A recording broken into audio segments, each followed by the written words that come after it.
చెప్పేది ఏంటంటే నేను ఫస్ట్ నుంచి చెప్పేది నేను చెప్పిన తర్వాత కూడా చాలా మంది మాట్లాడినారు. తిరుమల తిరుపతి దేవస్థానం టీటీడీలో పైన తిరుమల కొండ మీద అవినీతి జరుగుతుంది, అక్కడ దౌర్జన్యం జరుగుతుంది అని నేను ఫస్ట్ నుంచి చెప్తానే ఉండా. అందులో ఒక మచ్చు తునక మనం తీసుకున్నట్లయితే ఇలా చూడండి, ఇది నగిరి శాసనసభ్యురాలు పర్యాటక శాఖ మంత్రిగా కూడా చేసినటువంటి ఆర్కే రోజా. ఈవిడిది ఒకసారి మనం గమనించినట్లయితే చూడండి, Srimathi RK Roja member of legislative అసెంబ్లీలో ఈవిడ 21వ తారీఖు 2021 11/30వ తారీఖున 20 మందికి విఐపి బ్రేక్ దర్శనాలు ఇచ్చింది. 20 మందికి విఐపి బ్రేక్ దర్శనాలు ఇచ్చింది. కావాలంటే ఒకసారి నేను ప్రింట్ తీసుకున్నా, అంటే అధికారికంగా రిలీజ్ చేసిన దాన్ని కొండ మీద నుంచి వచ్చిన ఒక పేపర్ని నేను ప్రింట్ తీసుకున్నా. మీరు మామూలుగా గూగుల్లోకి వెళ్ళి సెర్చ్ చేసినా కూడా ఇది దొరుకుతుంది. 20 మందికి M Srinivas Chakravarthi, K Ashok Goud, N Rammohan, R Lakshman Perumal, ఈయన చెన్నై అనుకుంటా. మార్నింగ్ విఐపి బ్రేక్ దర్శనం on 1/12/2021 following by below names and family members. కింద ఆవిడ సంతకం పెట్టినటువంటి ఈ పేపరు. ఇంకొకటి ఏంటంటేనండి, పెద్దిరెడ్డి రామచంద్రారెడ్డి, ఈయన ఏకంగా తిరుమల తిరుపతి దేవస్థానంలో విఐపి బ్రేక్ దర్శనాల్ని 58 మందిని పంపించాడు ఒకటే రోజు. 58 మందిని ఒకే రోజు విఐపి బ్రేక్ దర్శనానికి పంపించినాడు. చూసుకోండి ఒకసారి, కావాలంటే ఈ డేటు కూడా చెప్తా. 2024 2వ నెల 12వ తారీఖు doctor P Ramachandra Reddy MA PhD. చూడండి, ఆయన సంతకం కూడా పెట్టాడు. 58 మందిని కూడా పంపించినాడు. అంటే పాపం ఏ క్యాడర్ అయినా, ఏ కేటగిరీ అయినా, ఏ ఎంపీ అయినా, ఏ క్యాబినెట్ మినిస్టర్ అయినా, ఏ సెంట్రల్ మినిస్టర్ అయినా, ఏ శాసనసభ్యులైనా, ఏ గెజిటెడ్ ఆఫీసర్ అయినా, ఏ సెలబ్రిటీ అయినా, ఏ విఐపి అయినా, అధికారులు జడ్జిలైనా, ఏదైనా కూడా టీటీడీ బోర్డులో ఒక రూల్ ఉంటుంది. ఎంతమందిని పంపించవచ్చు అనేది ఒక శాసనమో, ఒక ఫార్ములానో, ఒక ఫండమెంటల్ థియరీ ఉంటుంది. వీళ్ళు అడ్డదిడ్డంగా సంబంధం లేకుండా 151 సీట్లు వచ్చిన అధికార గర్వంతో, అహంకారంతో, అధికార దుర్వినియోగంతో 58 మందిని పెద్దిరెడ్డి రామచంద్రారెడ్డి, 20 మందిని రోజా, అంటే ఒక్క రోజులో అతను 58 మందిని, ఈవిడ 20 మందిని పంపించిందంటే 151 శాసనసభ్యులు, 22 మంది ఎంపీలు, ఇంకా సెంట్రల్ మినిస్టర్లు, క్యాబినెట్ మినిస్టర్లు, అంటే ఇద్దరే ఇంతమందిని పంపిస్తే ఒక రోజులో 365 ఇంటూ 5 సంవత్సరాల్లో ఈ ఎంపీలు, సెంట్రల్ మినిస్టర్లు, క్యాబినెట్ మినిస్టర్లు, శాసనసభ్యులు వీళ్ళందరూ కలిసి వాళ్ళు ఒక్కొక్క లెటర్ హెడ్ మీద ఎంతమందిని పంపించుంటారని నేను అడుగుతా ఉండా. ఒక రోజులో 20 విఐపి బ్రేక్ దర్శనాలు పంపిస్తే, ఒక పెద్దిరెడ్డి రామచంద్రారెడ్డి 58 మందిని పంపిస్తే ఒక్క రోజులో అలా 365 ఇంటూ 5 ఉన్న ఈ 100 రోజుల్లో ఒక్కొక్కరు శాసనసభ్యులు వీళ్ళందరూ ఎంతమందిని పంపించారో ఒకసారి ఆలోచించండి. ఇదంతా ఎందుకు చెప్తున్నానంటే, పోయినారు, దేవుని దర్శించుకున్నారు, అయిపోయింది. కానీ ముఖ్యంగా గమనించాల్సింది ఏంటంటే, ఇక్కడ సామాన్య భక్తులు తిరుపతి నుంచి తిరుమల కొండకి నడుచుకుంటూ వస్తారు. సర్వదర్శనం అని ఉంటుంది.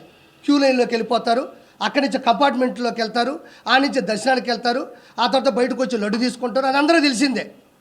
కానీ కొన్ని లక్షల మంది, కోట్ల మంది కింద నుంచి నడుచుకొచ్చే సామాన్య భక్తులు, డబ్బులు లేని వాళ్ళు, నిజమైన దైవభక్తి కలిగిన వాళ్ళు, మాకెలా విఐపి దర్శనాలు వద్దు, మేము డైరెక్ట్గా దేవుణ్ణే చూడాలనుకుంటున్నాం, అది కదా నిజమైన భక్తి అనుకునే వాళ్ళు కూడా పైనుంచి, అదే కింద నుంచి పైకి వచ్చి క్యూ లైన్లోకి వెళ్తారు.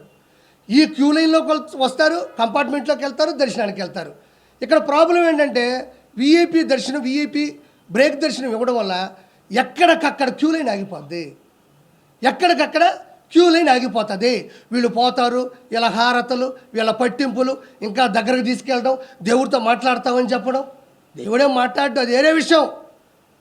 నీతి, నిజాయితీ, భక్తి, శ్రద్ధ ఉంటే దేవుడు మనకు ఆశీస్సులు ఇస్తాడు. అధికారం, అహంకారం, రౌడీయిజం, మంది మార్బలం, అక్రమ ఆస్తులు ఉంటే జగనన్న ప్రసన్నమవుతాడు, జగనన్న కనబడతాడు, జగనన్న దర్శనం ఇస్తాడు, వెంకటేశ్వర స్వామి కాదు. భక్తి శ్రద్ధతో వెళ్తే వెంకటేశ్వర స్వామి మంచిగా ఆశీస్సులు ఇస్తాడు. ఈ విధంగా అధికార దుర్వినియోగం వెళ్తే ఆకారం ఉంటుంది తప్ప ఆశీస్సులు ఉండవు. ఈ విధంగా కొన్ని వందల మందిని వీపీ బ్రేక్ చేసడానికి వెళ్ళి సామాన్య ప్రజలందరూ కూడా క్యూ లైన్లో ఆగిపోయినారు. వాళ్ళు కదలాలి కదా, ఇక్కడ క్యూ లైన్ కదలాలా, క్యూలోకి వెళ్తే కంపార్ట్మెంట్లకు కదలాలా, కంపార్ట్మెంట్లకు వెళ్తే దర్శనం కదలాలా, దర్శనం కదిలితే లడ్డు తీసుకోవాలా, లడ్డు తీసుకుంటే కిందకి రావాలా. వీటి వల్ల ఎంత ట్రాఫిక్ జామ్ క్యూ లైన్లో జరుగుతుంటుందో ఒకసారి ఆలోచించండి. ఎంతమంది, ఇంకో మాట చెప్తున్నా, మీరు చర్లపల్లిలో జైలు చూస్తుంటారు, చెంచులగూడలో జైలు చూస్తుంటారు, నెల్లూరులో చూస్తుంటారు, రాజమండ్రిలో చూస్తుంటారు, అండమాన్ నికోబార్లో చూస్తుంటారు. కానీ 2019 నుంచి 2024లో తిరుమల కొండ మీద జైలును చూశారా? ప్రజలు భక్తులు చూశారు. క్యూ లైన్ కూడా లోపల బానిచ్చేసి డోర్లు వేసేసి ఏమాత్రం మంచినీటి సదుపాయం లేకుండా చేయడం, ఏమాత్రం అన్నప్రసాదం పొంగల్ కావచ్చు, లేకపోతే సాంబార్ అన్నం కావచ్చు లేకుండా చేయడం, ఏమాత్రం మజ్జిగ లేకుండా చేయడం. అంటే ఇక లోపలికి వెళ్తారు, పిల్ల చల్ల ఉంటారు, ముసలోళ్ళు ఉంటారు, థైరాయిడ్ పేషెంట్లు ఉంటారు, షుగర్ ఉంటుంది, బీపీ ఉంటుంది, కొంతమందికి ఆస్మా ఉంటుంది, కల్తీరు పడిపోతూ ఉంటాయి. లోపల పోతే కనీసం ఫ్యాన్లు కూడా తిరగనీయకుండా చేశారు. ఇలా లోపలికి వెళ్ళిన వాళ్ళని జైల్లో ఉన్న ట్రీట్మెంట్ కాదా ఇది? తిరుమల తిరుపతి కొండ మీద వెంకటేశ్వర ఆశీస్సుల కోసం వచ్చిన వాళ్ళకి జైలు జీవితాన్ని కొన్ని కోట్ల మంది ఈ 5 సంవత్సరాల కాలంలో అనుభవించారు. చాలామంది చెప్తున్నారు, యూట్యూబ్లో మీరే చూడండి, నేను చెప్పడం కాదు, ఇది నా స్వార్థం కాదు. మీరు తొంగి చూస్తే లోపల ఫ్యాన్ లేవు, తినడానికి తిండి లేదు, బయటికి రావడానికి దారి లేదు. అంటే ఇదేంటి జైలు జీవితం అంట. జైలు ఎంతకన్నా బాగా బతుకుతారు. ఇది అధికారికంగా చెప్పినటువంటి లోకేష్ బాబు గారి మాట ఇది. అంటే మనం ఎలక్ట్రానిక్ మీడియా ఉంటుంది, మన పేపర్లో వేసిన, యూట్యూబ్లో వేసిన మాట మాటే, అది మందే అవుతుంది అఫీషియల్. 6 లక్షల మంది విద్యార్థుల జీవితాలలో వెలుగులు. వైకాపా ప్రభుత్వ హయాంలో విద్యా దీవెన, వసతి దీవెనకు 3,450 కోట్ల బకాయిలు పెట్టిన వైసీపీ ప్రభుత్వం.